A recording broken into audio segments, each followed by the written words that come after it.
Still no response.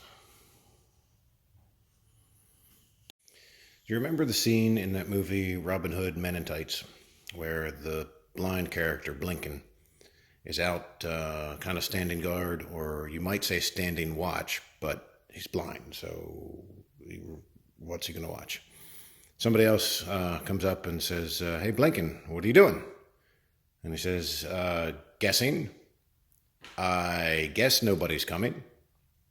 So that's kind of what I feel like, guessing why this machine is in here. I looked underneath at the blades. Yeah, there's some of that god-awful plastic electric fence tape that's wrapped around the spindles, but it's not enough to slow them down. They all turn. I'll pull it off, but I don't think that's the problem. Belt is intact, and as you can see, the blades, everything turns, so it's not like it's jammed up under there, and that's what stopped it. The tires all have air in them. Other than being dirty, it looks kind of okay. So I turned the key on and let it go through its little cycle. This red system with the fuel injection and all that, I kind of didn't like it at first, but one cool thing about it is it monitors hours and service. And over here, this is telling me that it is due for an oil change. See, that's the engine hours overall on the machine. 0 there, see the little wrench and the oil. It's going to come back. See, wrench means service, drop of oil in the motor, and the 0. And this counts down. When it's in this mode, it counts down till it's due for an oil change. So probably, I haven't heard it yet, but probably when it's running, it probably beeps at you to let you know that, hey, it's time for an oil change. And who knows?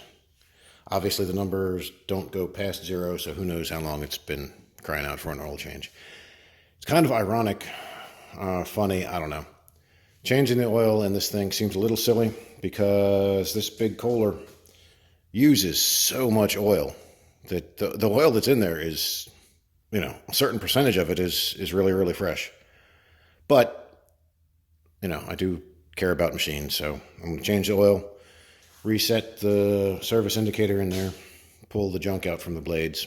I'll check the book to see if there's anything else it needs service-wise now. The other one,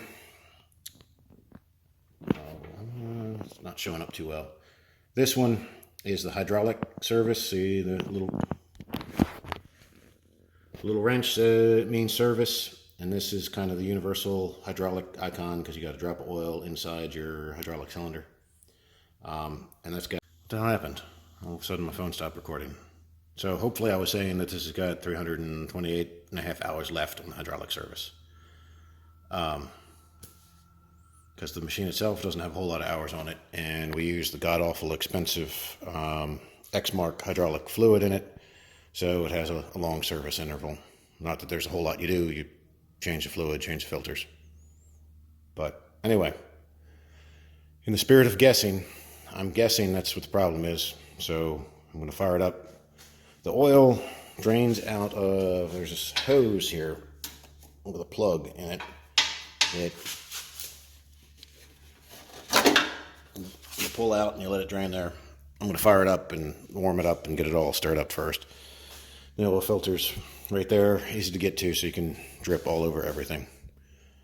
But I'll do that, reset the computer service interval, and park it somewhere where I guess it'll go back into service.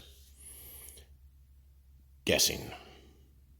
The oil drain on this is kind of neat, I guess, because it's this hose that there's a plug that goes in the end of, and when you undo it, if you hold it upright, it's above the level of the oil, so nothing comes out, and then when you tip it down, it comes out. The only tricky part is the hose kind of wants to stay up, so you got to put some kind of weight on it to keep it down to make it drain. So the oil that goes back in, because it is a Kohler motor, is the Kohler 20W50. Here's a quick little life hack to remember that. It says Kohler 20W50, where the oil goes. And also, I try to label the bottles Xmark, so it should be pretty easy to figure out. Another important thing, the dipstick, it says do not overfill. I don't know if you can read this, but it says for correct level, do not turn cap on threads. So when you put the dipstick back in to check it, just set it there. Don't thread it on. Just set it there. Pull it out after you've wiped it, and the level should be in the operating range. This machine does use oil. It's something that, well, they do. And with my other job, we've talked to the industry professionals, and they say, yep, keep putting oil in it. So we always have some oil right there. But remember, don't thread the dipstick in. While we're talking oil, this motor has its own little oil cooler, which is kind of neat. To get to it, though, you got to pull this cover off. There's two covers over the cylinders. And definitely it ought to be cleaned out.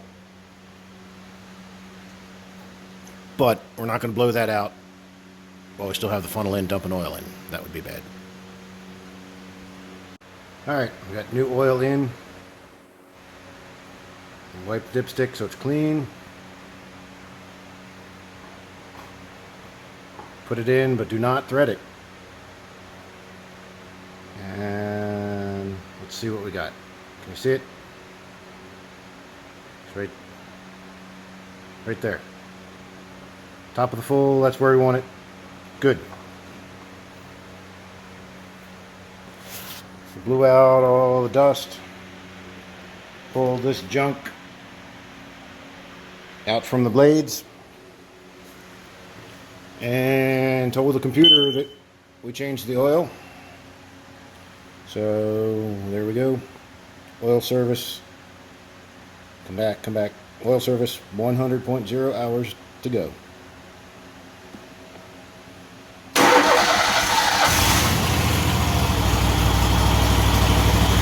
And it's fired up.